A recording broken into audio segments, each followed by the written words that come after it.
All right. Hello, ladies and gentlemen of the business ethics studying community. No costume change. I'm recording these videos back to back. Oh, with my Chincoteague Island sweatshirt on. Okay. In this video, we're going to talk about Mondragon as an example of a workplace democracy of a worker cooperative, full workplace democracy of a worker cooperative, and I'm going to go into a little bit more detail than the New York Times article goes about how Mondragon works and its history, and I will, I think the main purpose of this is to just give you a concrete sense of what a worker cooperative can look like and whether you think this is, a form of business that you'd be interested in pursuing in your career. I think we will also consider sort of what lessons we can learn from Mondragon in particular, both from its successes and from its possible failures. Okay, so let's talk about Mondragon. Mondragon is typically considered the world's most successful worker cooperative. In 2019, it had 81,500 some employees. In 2015, the last year that I could get numbers for this stuff, it generated $13.1 billion in revenue. So, if you're interested in worker co-ops and if you're interested in workplace democracy more generally, it's a natural model to turn to. And we can see what it gets right and what it gets wrong. Okay, here's some history. Mondragon was founded in 1956 by 5 workers in Mondragon. I'm mispronouncing this. Mondragon, Spain. An ethnically Basque city. This is a city where the population or it's really a town where the population belongs to an ethnic minority in Spain. I think it's probably worth speculating, like why ethnic minorities might end up supporting worker co-ops. Cooperation Jackson is a largely black-owned, black-run worker co-op drive in Jackson, Mississippi. Maybe worth asking why ethnic minorities might be especially interested in worker co-ops. But okay, setting that aside. These 5 workers in 1956 borrow some money to buy an abandoned factory.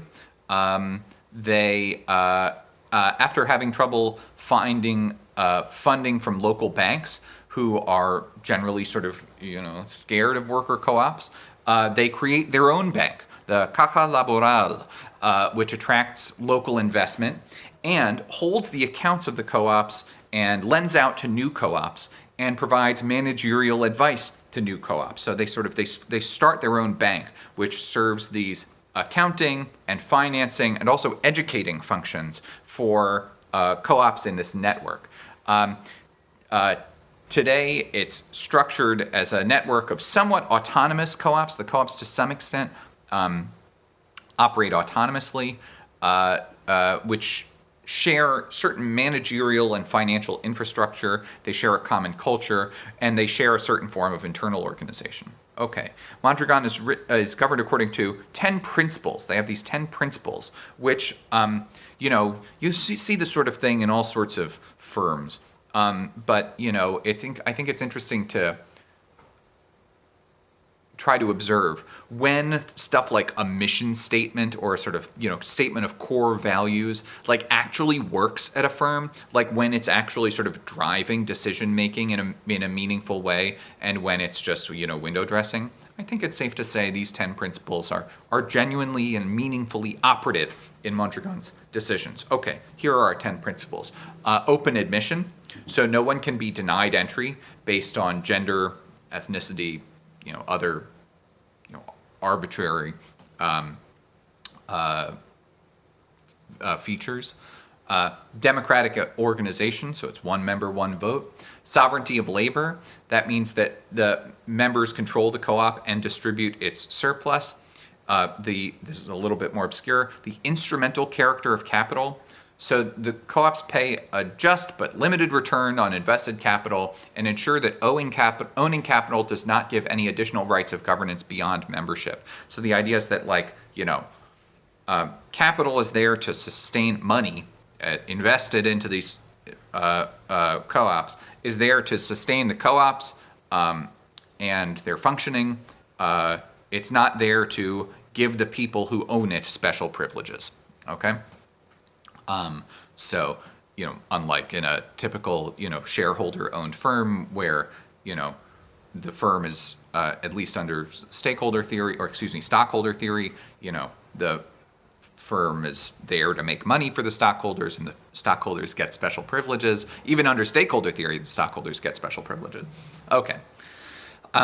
Participation in management, so to ensure member participation in the ongoing development of skills necessary to manage. We'll talk more about that later. Pay solidarity, so to limit the differential between highest and lowest paid within the firm. We'll talk more about that. Inter-cooperation, so cooperation among the co-ops. So it's a network of co-ops doing different things.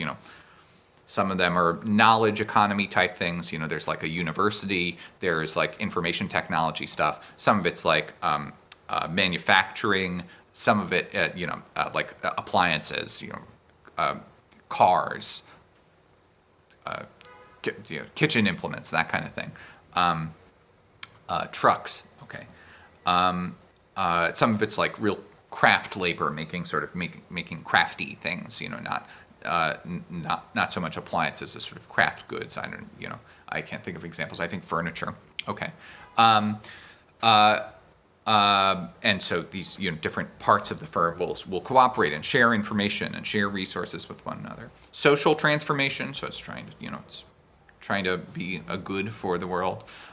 Universality, so emphasizing solidarity with all workers, not just workers at the firm. And education, which is ongoing in terms of both cooperative values and skills. Okay. One thing to note about Mondragon is it's that new workers, and actually I should specify, this difference will become important later. New worker members have to contribute a significant amount of cash when they join.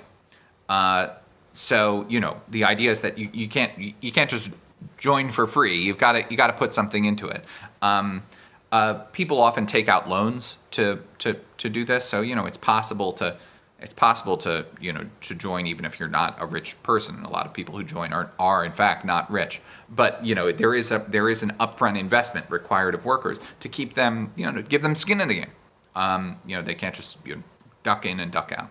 There is a very high, and this is characteristic of worker cooperatives in general, there's a very high reinvestment rate, a 90% reinvestment rate. That means that 90% of the profits of the firm are reinvested into the firm.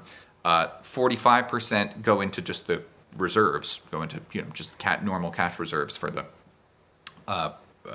firm, and 45% goes into workers' sort of individual capital accounts, where they can withdraw from these on retirement, and they can withdraw interest from these capital accounts while they're still working. The remaining 10% goes to local charities and the government.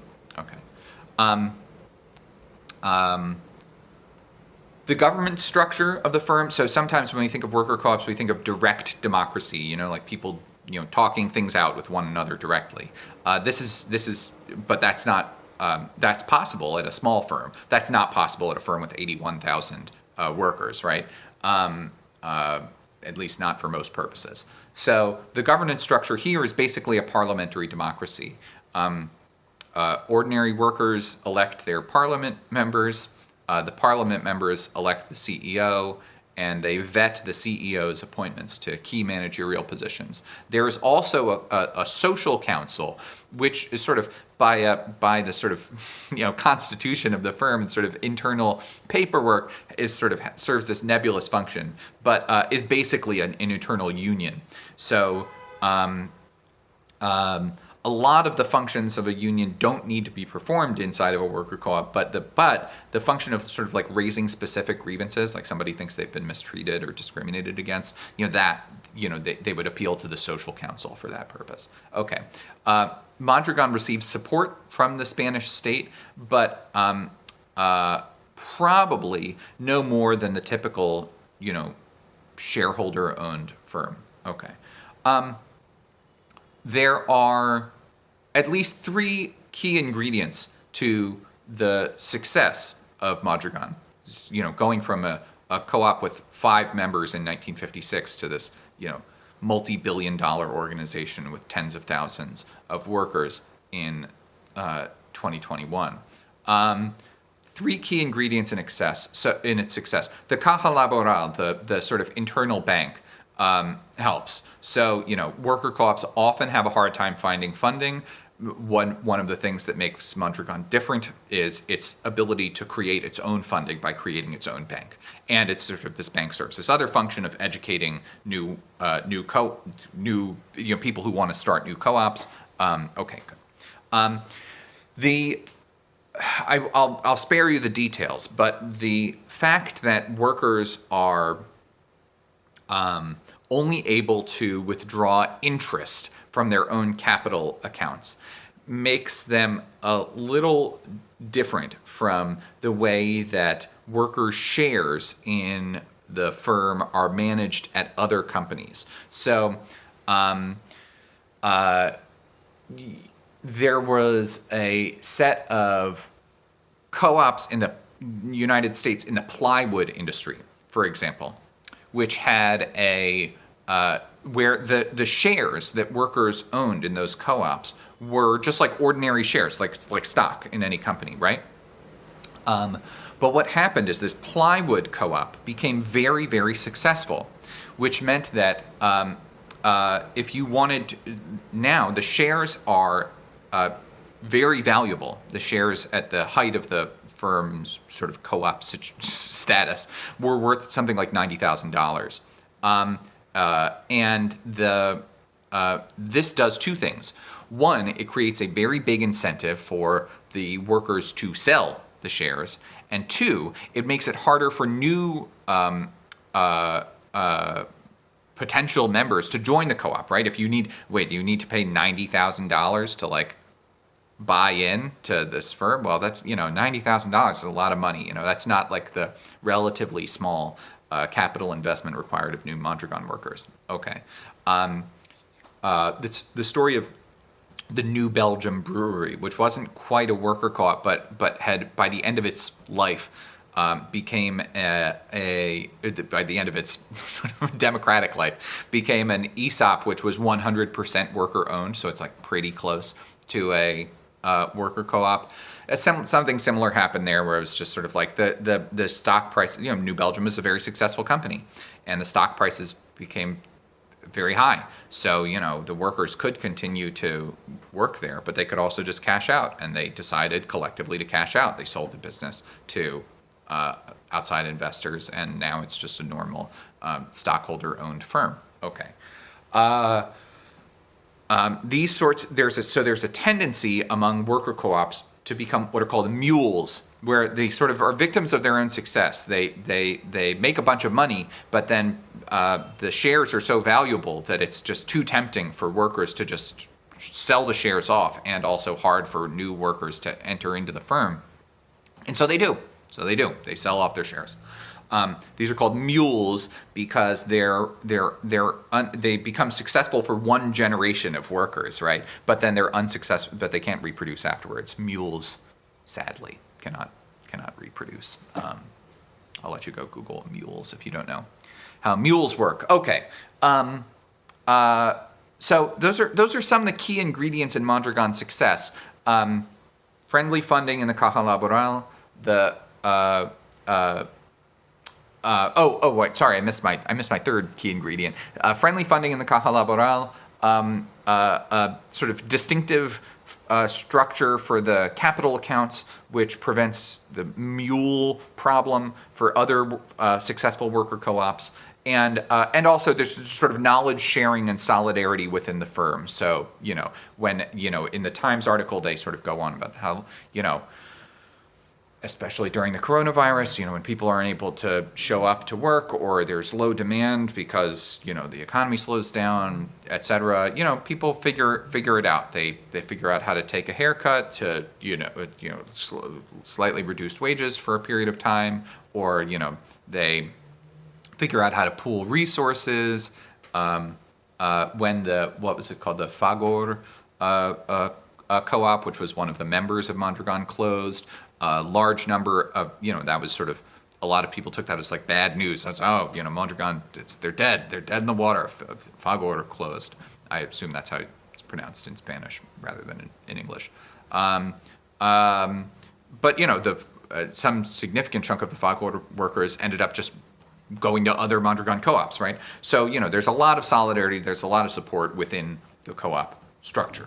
Okay, so Caja Laboral, friendly funding in the Caja Laboral, clever management of the workers' capital accounts and the nature of the shares that they have in the co-op, and this networking and solidarity. Okay, just to go on a little bit more about sort of what makes Mondragon distinctive. As noted before, there's much greater pay equality within the firm than there is in typical U.S. firms. So CEOs make make on average in the United States 351 times what a typical workers make. In Mondragon, the highest paid workers can only make 6 times what the lowest paid workers make. This, in general, by the way, means that the entry level and sort of the lowest level workers are generally better paid than comparable workers elsewhere in the Spanish economy. Mid-range workers are paid comparably, roughly, to what other workers outside of co-ops in the Spanish economy make. And then upper management is generally paid lower. But there's this sort of funny way where it's sort of like, well, by the time you get to upper management, you're sort of such a part of the team that, you don't really leave, even though, you could go make more money elsewhere. So there's sort of a funny sort of structure which allows, the firm to retain really, the best of the best in upper management over time without paying them that much, without paying them as much as upper management makes elsewhere in Spain. Okay. It is extremely rare, and as the Times article went into, it is extremely rare for Mondragon workers to be fired. They manage conditions like the pandemic through pay and hour cuts, maintaining pay while workers are off the job by getting them to agree to make up for lost hours once the workplace reopens. And, because of the solidarity within the firm, we talked about trust before. There's a relatively high degree of trust that this will work out. So, okay. Interestingly, workers report being more satisfied with their jobs, but also more stressed out. It's funny. More satisfied, but more stressed. It's unclear how is that possible? How could you be more stressed out at your job, but also more satisfied? Some writers have speculated that this is because they're more satisfied because, in the lower ranks, they're better paid, there's solidarity, they feel like they're part of a team, and so on and so forth. They're also more stressed out because they own the firm, right? So they have the same sort of stress that the typical capitalist has about whether their investment is going to pay out. They sort of have to pay attention to the larger market conditions, like capitalists generally do, in a way that, ordinary workers don't. And so, the speculation, and it sounds plausible to me, is that that's the source of the stress. Okay. Some lessons from the history of Mondragon, the sort of first half of the history of Mondragon, like Mondragon up until the 80s. We'll talk a little bit more about what happens after the 80s. There is this interesting sort of point about stress noted a moment ago. And interestingly, even during the 80s, when Mondragon was sort of at its most up until the 80s, when it was at its most cooperative, and we'll talk about how it's not so cooperative anymore, even though it's a parliamentary democracy, right? So workers elect parliament, who elect the upper management, basically. The majority of workers surveyed, even into the 80s, still felt like they didn't participate in important decisions at the firm. Partly because workers didn't go to the big general assemblies, which for either once every year, once every 4 years, where they could sort of participate in the sort of overall governance of the thing. But also, I think this is probably at least as likely, or at least as big a factor. It's just a really big, complicated organization, and it's hard to feel like you're meaningfully participating in the decisions of a firm that has 81,000 employees. It's the same sort of thing like in a normal democracy in like a city or a state, right? That it's just this big, kind of overwhelmingly complicated object, and it can feel like nothing you really do makes a difference, and so on and so forth. But there is a lot of worker training, and this worker training sort of revolves to a great extent around how to hold management accountable and sort of how to continue participating in an ongoing way in the governance of the firm. The lesson here, I think, is that if you want a firm to be democratic, to really be a meaningful workplace democracy, that takes constant work. Either through direct democracy, where the constant work is like just being in the meetings, right? Or in representative democracy, like Mondragon, by sort of constantly reminding people of their democratic rights and educating them about how they can intervene in the governance of the firm, right? It's going to take work, no matter how you cut it. Okay. Mondragon reorganized in the 90s, as the New York Times article noted, mostly because of increased international competition, mostly in the manufacturing sector. So when in the early 90s, when this was pre-euro, but translating things into the euro, the current European currency, in the early 90s, Mondragon's trucking company could manufacture a truck for about 100,000 euros, when its Chinese competitors could manufacture a similar truck for about 12,000 euros. So just to give you a sense of what that international competition looks like.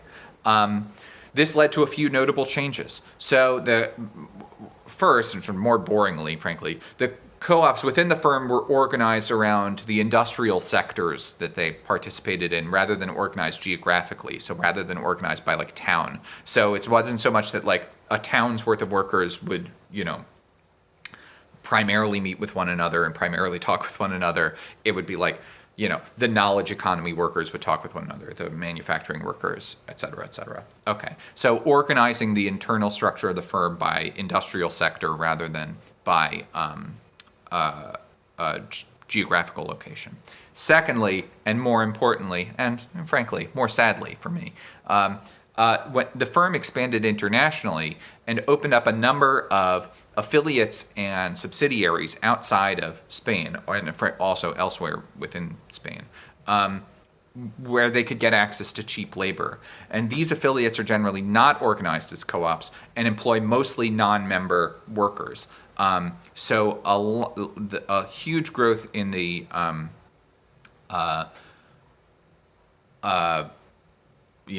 employee base of Mondragon since the 90s has been in these non-member workers. I believe it is now the case that 38% of Mondragon workers are also members. They also have shares in the company. It is no longer a majority of the firm. Although I think within Spain it's still a majority of the firm are member owners, but outside because the vast majority of these workers often in Latin America, like in Mexico, Mondragon has some factories in supermarkets, I think, in Mexico, but also in Croatia, other places around the world. Anyway, and that raises this question, well, whether, I actually said, I sort of kicked myself at the beginning of this video because I said something about real worker co-ops and real workplace democracy, but there is this real question, like, well, is Mondragon, now that only 38% of its employees are worker members, worker owners, is it really a workplace democracy? I think that's fair. I mean, I think I think it's a fair question. One possible response is to say, well, okay, it's not perfect, but this is the best you can do, especially given the sectors in which Mondragon does business, manufacturing appliances and stuff, where their competitors are relying on extremely cheap labor in other countries. And if you're going to operate in those sectors, maybe you're gonna have to rely on cheap labor at some point, and that's just how you're gonna have to compete. As long as you can keep some chunk of the business democratic, then good. But that's one possible response. Is okay, given the sectors that the business is operating in, that is perhaps the best it can do. I think it's perhaps also worth one other response is to say, or one other possible lesson we might take away from this is like, well, maybe if the reason why Mondragon, as people say, degenerated into a non-co-op form in its sort of overseas affiliates, is that they were competing with cheap labor. But not every industry involves competing with cheap labor. So if you're working in information technology, software design, or for that matter, if you're doing craft work, if you're like running a bakery or manufacturing furniture, like handmade furniture and stuff, to a great extent you are. I mean, furniture makers are competing with IKEA and so on, but there's a market for handmade, well-made craft furniture and so on. Perhaps the lesson here is that if you really want to run a co-op, the co-op is less likely to degenerate if it's into a non-co-op form, if it's operating in a certain sort of industrial sector, if it's operating in a sector where you're less likely to compete directly with extremely cheap labor. Okay. So we went through a bunch of sort of possible lessons that you could learn from Mondragon as we went through this, but I won't bother reiterating them here. I think it's just worth holding this up as an example, both of how to succeed with a certain sort of business, and perhaps of some pitfalls you might want to avoid if you were interested in setting up a worker co-op in the future. Okay, thanks a lot.